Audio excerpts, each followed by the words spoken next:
So hi guys, welcome back to the channel. My name is Rebecca and on this channel I go for all things accounting, finance, Excel and investment related. So in this small investing for beginners series, I'm going to talk you through all the different types of funds that are available, how you can invest £100. We're going to check on an investment that I made circa 6 months ago, and I'm going to talk you through the steps of how you can do that for yourselves, and then we're going to just check the progress of that ETF.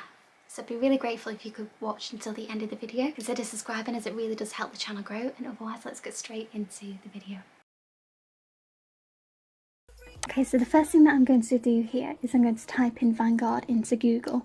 Now Vanguard is just the website that I use to invest, but there are various others that you can go on to do the exact same thing, but I just prefer Vanguard because it's quite simple to use, particularly if you're a new investor. So here we go. So just make sure that you click into the .co.uk website and you'll be presented with this screen here. So if you go to open an account at the top, you can see here that you get a screen that says apply for a new Vanguard account. So if you just click on start my application, and here what we need to look at is Vanguard Stocks and Shares ISA. So we don't want the junior ISA, the general account or the pension, so it's just this first box here. So I'm going to click on open an account.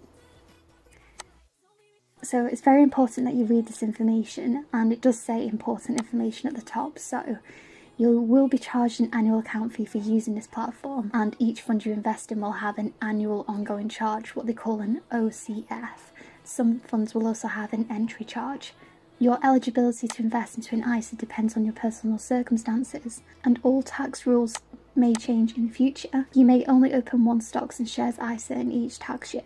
The value of investments can go down as well as up, and you might get back less than you invest. And Vanguard only gives information on our products and services and does not give investment advice based on individual circumstances. And if you have any questions relating to your investment decision or the suitability or appropriateness of the account or fund you're investing in, please contact an authorised financial advisor. There's some very good advice there. So make sure before you go ahead and open an account with Vanguard that you read the key features, the ISA declaration, privacy policy and the terms and conditions before you go ahead and proceed. So I've just read through those quite quickly myself, and I'm going to tick this button to say I've read the above documents and I would now like to proceed with my investment. So Vanguard are very good in this way, again if you're a beginner investor, because they put all of this into different categories for you. So you've got your blended funds, your equity funds and your fixed income funds. So if you open any of these up, you can see all of the funds that they've got in there, all the funds in the equity section and in the blended funds section. So if you wanted to go ahead and have a look at each of those in turn in a little bit more detail, then you could just drop, for instance, these life strategies into Google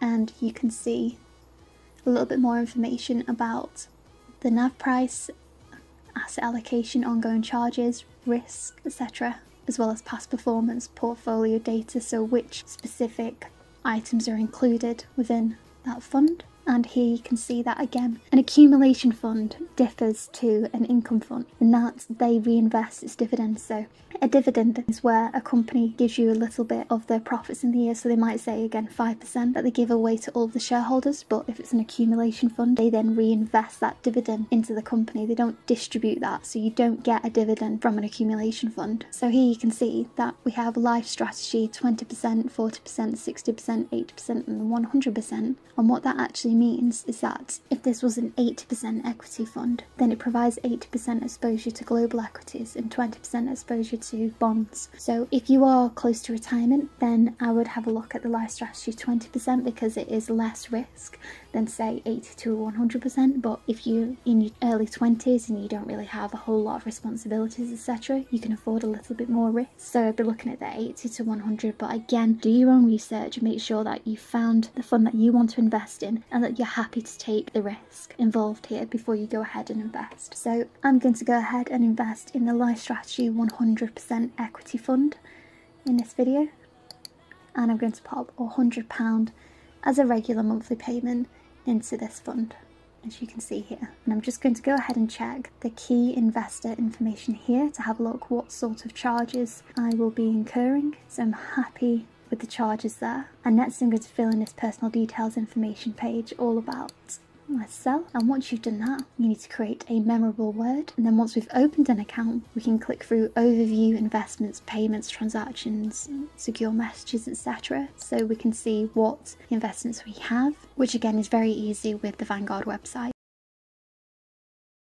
Okay, so I just got to the Vanguard login screen here, so I'm just going to log in. Okay, so we can see here on my overview that I've got an ISA value of £632.58, and this is as at the 26th of April 2021. Now, if I have a look over here, I've got my ISA allowance of £19,800 left. So in this tax year, which is the 6th of April 21 to the 5th of April 2022, I've got £19,800 left. And the reason I've got £19,800 left is because I have made £200 worth of transactions in April. Now, if I look at my investments here, my largest holding is the Life Strategy 100% Equity Fund accumulation. So I've got £419.39 in there, which makes up 66.3% of my total ISA. And my personal rate of return is 10.42%, which is pretty darn good if you ask me. So if we were to go to payments and transactions, you see your recent payments and transactions in there, but we're not going to do that. Instead, we're going to go straight to the good stuff and have a look at my investments. So if I click on view here, you can see my holdings. So again, I had this Life Strategy 100% Equity Fund accumulation, which is 66.3% of my overall investments, and a FTSE 100 Index Unit Trust accumulation fund of 33.7%. So I put in £200 towards the FTSE 100 ETF, and I've put in £400 towards the Life Strategy 100% Equity Fund. So in return, I've actually made back £13.18 on the FTSE 100 and £19.51 on the Life Strategy 100% Equity Fund. So if we were to have a look at performance next, what we can see here is that I've contributed £600 in total since I first started. So the 19th of December was when I first filmed my £100 investment. So I've had £32.58 in return. So I've now got £632.58 in here with a rate of return of 10.34.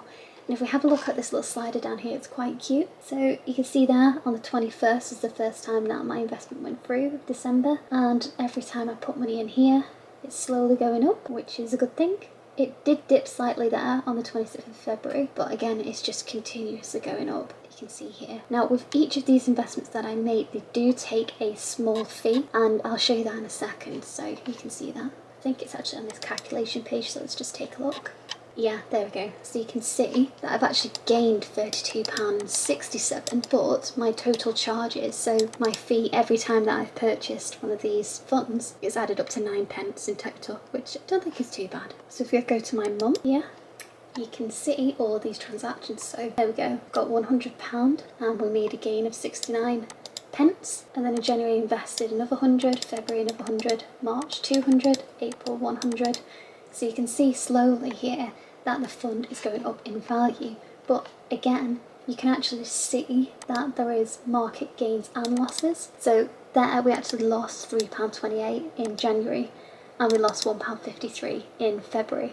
So it does show you overall that you can make a loss or a gain depending on obviously the market and what's going on. So here you can see cumulative returns, so we're back in the green again in March, which is great, and then in April again we're back in the green, so that's not so bad. And if we go to investments, you can again see this here. So I have got a capital return of 11.08% on the FTSE 100 index fund, which is fantastic, and an 8.48% capital return on this Life Strategy 100% equity fund accumulation. So that's not bad at all. And there is a little sign down here again just to remind you that values of investments can go down as well as up. So do your research and contact a financial advisor if you're unsure as to what you want to invest in. Now if I go on Insight, I love this. I absolutely love this. So we can see here the type of investments that I currently hold. So I hold a 66% investment in blended, then 34% of my portfolio is on equity, and then 0 on cash. And you can actually see the top 8 geographical regions here. So you can see United Kingdom 48%, which is about right because of the FTSE 100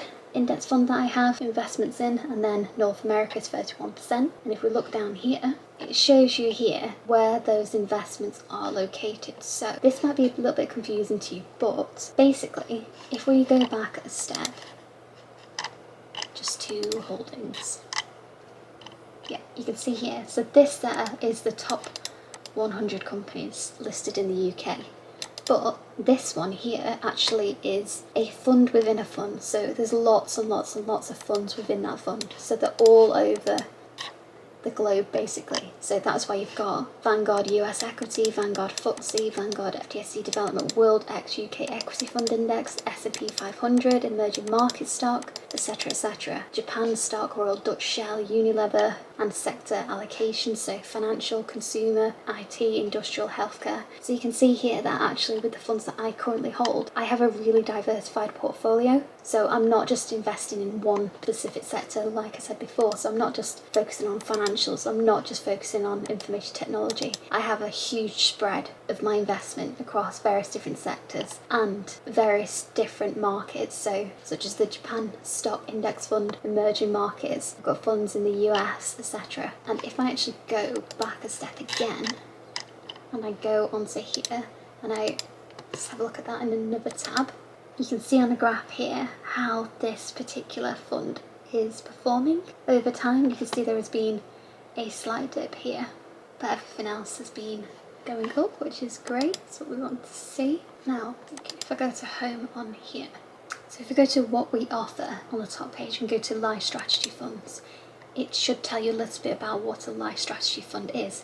Again, just making it really easy for first-time investors to understand what they're investing in and why. So if we go down to here, so it tells you here that a 20% equity fund is quite cautious, 40 is moderate, 60% is moderate, 80 is aggressive, and 100 is aggressive. And that's because you can see this split here under this asset allocation. So if you've only got a 20% equity fund, it means that only 20% of the fund itself is in equity, as in shares, etc. 80% is bonds. So as we know, bonds are a little bit less risky in most cases compared to equity investments. So if you've only got 20% of your fund in equity and 80 in bonds, it's going to be a lot less risky than what this 100% equity fund is down here. So this one at the bottom here is the one that I have an investment in, but obviously that's a lot more risky than this 20%. But the reason that I can do that is because I'm happy to accept that level of risk, having 100% equity. I can change that and I can actually go ahead and purchase 80% equity fund instead, or lower my risk all the way to a 20% equity fund if I want to. But if we were to have a look at performance,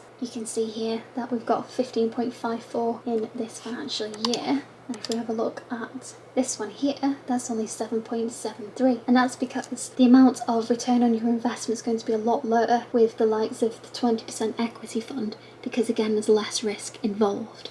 So if I was to just click onto here and just show you a little bit of what's actually within this fund. So you can see here that, go to portfolio data, this is the allocation within this fund. So what is currently being invested in, and you can see here, again, like I showed before, you've got the S&P 500, you've got the FTSE UK All Share Index Unit Fund, Emerging Markets, Japan Stock Index Fund, Pacific Japan Stock Index Fund, and the FTSE 250 UCITS ETF. So if we go to costs and minimums, you can see there the ongoing charge. So that's the fee that you've got to pay again if you make a purchase of this fund. And again, if you go back a step and we were to go on this one here, you would see that the portfolio is slightly different. So down here, it's not investing in the S&P 500, it's not investing in the emerging markets, no, so it's slightly different what they're investing in this. So again, you do your own research on each one of those individual funds within that fund. You can have a look at price and performance and overview, etc.